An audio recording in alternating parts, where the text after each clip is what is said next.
내 작품이 쓰레기같이 느껴질 때 파해법 3가지. 내 작품이 거지같이 느껴진다면 축하드립니다. 당신은 당신의 작품을 개선하기 위한 첫 발을 뗀 셈이니까요.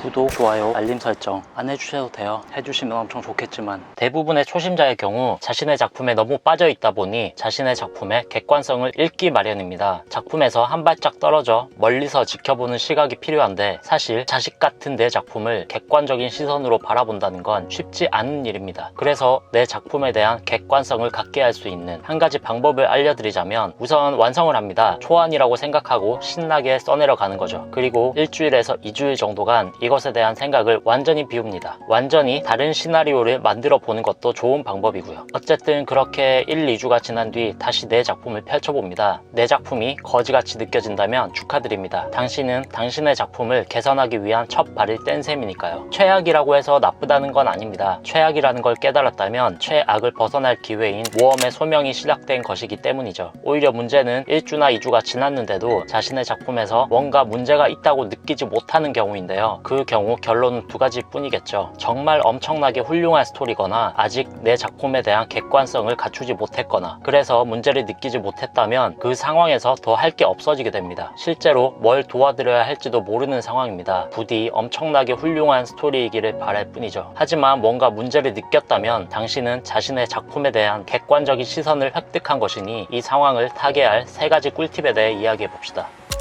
하나, 설명충. 글을 읽을 때 막히는 부분 없이 자연스럽게 술술 읽혀 나가는 것만큼 좋은 건 없겠죠. 정보를 설명할 땐 설명보다는 상황으로 풀어가는 게 유리합니다. 예를 들어 엄청나게 유명하고 맛있는 와플을 파는 가게에서 주인공은 알바 중이다 라는 씬을 작가가 개입해 나레이션으로 푸는 것보다는 주인공이 땀 흘리며 일하고 손님들이 끝없이 줄 서 있는 씬을 보여주면 되는 겁니다. 오늘은 첫 알바 날이다. 너무 긴장된다. 실수하면 안 돼 라고 독백을 시키는 것보단 그냥 손님의 바지에다 물을 쏟아버리는 게 효과적이라는 말입니다. 아무 생각 없이 상황으로 설명 가능한 부분들이 인물의 입을 통해 설명되는 씬들이 많으면 많을수록 극에 대한 몰입감은 떨어집니다.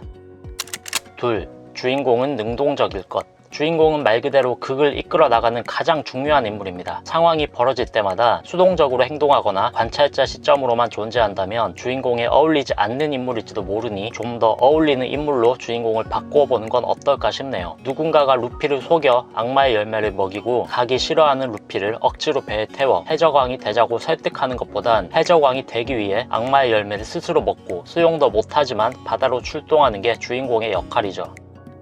셋, 악역을 매력적으로 만들 것. 악역은 사실 주인공보다 더 중요합니다. 옛날 작품들에선 악역들이 정말 악해서 악역이었지만 이제는 악역들에게도 드라마가 있고 그들만의 정의가 존재해야 합니다. 다크나이트 하비덴트의 경우 그만의 드라마가 살아있는 아주 좋은 예시가 되겠네요. 그리고 악당이라는 건 히어로몰에서 말하는 진짜 악당뿐만 아니라 주인공의 목표에 대항하는 방해자를 말하는 것이기도 합니다. 전문용어로 목표를 가지고 극을 이끄는 인물을 프로타고니스트, 그 목표에 대한 방해자를 안타고니스트라고 하는데요. 단순히 악역이라고 말하지 않고 안타고니스트라고 표현을 하는 건 주인공의 목표가 악한 것이라면 그 목표에 대항하는 자가 선한 역이 되기에 악역이 아닌 안타고니스트라고 표현을 하는 것입니다. 왠지 누군가에게 말할 때 있어 보이기도 하고요.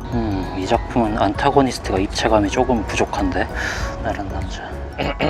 어쨌든 안타고니스트들은 주인공의 목표에 있어서 악역이지만 그 또한 살아있는 사람입니다. 세상 사연을 구구절절 들어보면 나쁜 사람은 없어 보이는 것처럼 안타고니스트에 대한 드라마가 약한 것은 아닌지를 살펴보는 것이 3번째 점검해야 할 부분이었고요. 이 밖에도 더 많은 체크리스트들이 있지만 나머지는 구독과 좋아요를 눌러주시면 계속해서 채널을 운영하는 원동력이 될 테니 언젠가 또 올려드릴 수 있지 않을까요? 구독, 좋아요 안 눌러주셔도 돼요. 눌러주시면 겁나 좋긴 하겠지만 즐거운 창작하세요. 감사합니다.